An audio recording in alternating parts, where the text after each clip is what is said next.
CM December ಹೋಗಲಿಲ್ಲ, ಕಚ್ಚಾಟದಲ್ಲಿದ್ದಾರೆ ಅವರು ಅಂತ ನಾನು ಈಗಾಗಲೇ ಸ್ಪಷ್ಟೀಕರಣ ಕೊಟ್ಟಿದ್ದೀನಿ. ಬೆಂಗಳೂರಿನಲ್ಲಿ ಸ್ಪಷ್ಟೀಕರಣ ಕೂಡ ಎಲ್ಲ ಮಾಧ್ಯಮದಲ್ಲೂ ಬಂದಿದೆ, ಎಲ್ಲ ಪತ್ರಿಕೆಯಲ್ಲೂ ಬಂದಿದೆ. ಪದೇ ಪದೇ ಹೇಳೋದ್ರಲ್ಲಿ ಅರ್ಥ ಇಲ್ಲ. ನಿನ್ನೆ ಅವ್ರು ಹೇಳ್ತಾರೆ ನರೇಗಾದಲ್ಲಿ ದೊಡ್ಡ ಭ್ರಷ್ಟಾಚಾರ ಆಗಿದೆ, ಸಿದ್ದರಾಮಯ್ಯನವರು ರಾಹುಲ್ ಗಾಂಧಿ ಅವರು ಇದು ಅಪಪ್ರಚಾರ ಮಾಡ್ತಾ ಇದ್ದಾರೆ. ನರೇಗಾ ಸಲುವಾಗಿ ವಿಶೇಷ ಅಧಿವೇಶನ ಕರೆದಿದ್ದೀನಿ, ಮುಖ್ಯಮಂತ್ರಿಗಳು ಕರೆದಿದ್ದಾರೆ. ನಿನ್ನ ಕ್ಯಾಬಿನೆಟ್ನಲ್ಲಿ ಇದು ಆಗಿದೆ. ವಿಜೇಂದ್ರ ಅವ್ರು ಬಂದು ಏನು ಭ್ರಷ್ಟಾಚಾರ ಆಗಿದೆ ಅಂತ ಹೇಳಿ ಚರ್ಚೆಯಲ್ಲಿ ಪಾಲ್ಗೊಳ್ಳಿ ಅವರು.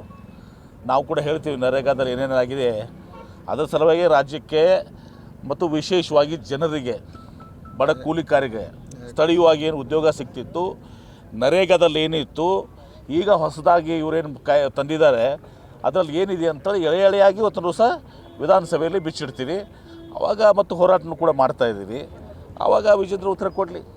ನರೇಗಾ ಬಗ್ಗೆ ರಾಜ್ಯ ಸರ್ಕಾರ ಒತ್ತಿ ಹೇಳ್ತಾ ಇದೆ ಸರ್, ಆದರೂ ಕೂಡ ಕೇಂದ್ರ ಸರ್ಕಾರ ಬಿಜೆಪಿ ಯಾಕೆ ಒತ್ತಡ ಆಗ್ತಿದೆ? ಜನ ವಿರೋಧಿ ಇದೆ, ಜನ ವಿರೋಧಿ, ಬಡವರ ವಿರೋಧಿ.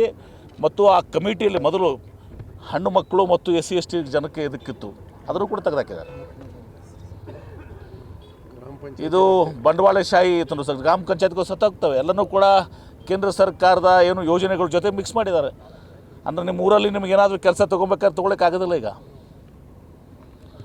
ಸಂಪೂರ್ಣವಾಗಿ ನರೇಗಾದಿಂದ ಅದು ಕೇಂದ್ರ ಸರ್ಕಾರದ ಒಂದು ಯೋಜನೆ ಜೊತೆಗೆ ಅದನ್ನು ಹೊಂದಾಣಿಕೆ ಮಾಡಿಬಿಟ್ಟಿದ್ದಾರೆ.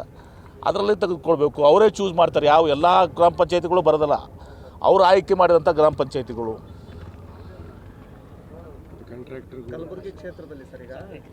ಹೀಗಾಗಿ ಅದನ್ನು ಸಂಪೂರ್ಣವಾಗಿ ಇದನ್ನು ಆ ನರೇಗಾನ ಇವತ್ತಿನ ದಿವಸ ಮುಗಿಸ್ಬಿಟ್ಟಿದ್ದಾರೆ. ಅದನ್ನು ಜನ ವಿರೋಧಿ ಸೌಜನ್ಯಕ್ಕೂ ಕೂಡ ಒಂದು ಚರ್ಚೆ ಮಾಡಬಹುದಾಯ್ತು. ಏನು ಈಗ ನರೇಗಾ ಬಗ್ಗೆ ಹೇಳ್ತಾ ಇದ್ದಾರೆ, ಅದಕ್ಕೆ ಎಲ್ಲ ನಿನ್ನೆ ರಿಜೆಕ್ಟ್ ಮಾಡಿದಾರಲ್ಲ. ಈಗ ತೆಲಂಗಾಣ ರಿಜೆಕ್ಟ್ ಮಾಡಿದ್ದಾರೆ, ಬೇರೆ ಬೇರೆ ರಾಜ್ಯಗಳು, ತಮಿಳುನಾಡು ರಿಜೆಕ್ಟ್ ಮಾಡ್ತಾ ಇದ್ದಾರೆ, ಎಲ್ಲರೂ ಕೂಡ ರಿಜೆಕ್ಟ್ ಮಾಡ್ತಾ ಇದ್ದಾರೆ.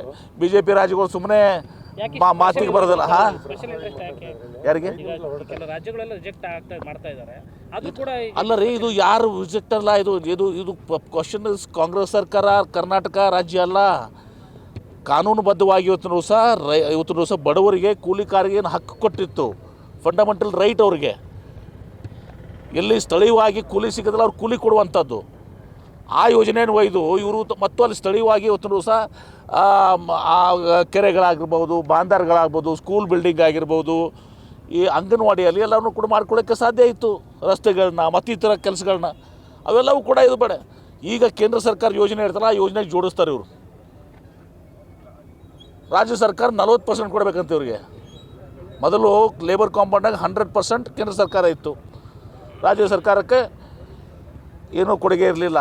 ಈಗ ಅದರಲ್ಲಿ 40%, ಮಟೀರಿಯಲ್ ಕಾಂಪೌಂಡರ್ನು 40% ಮಾಡಿ ಅವರು ಕೇಂದ್ರ ಸರ್ಕಾರದ ಯೋಜನೆಗಳನ್ನ ಮುಂದುವರ್ಸ್ಕೊಂಡು ಹೋಗೋರು.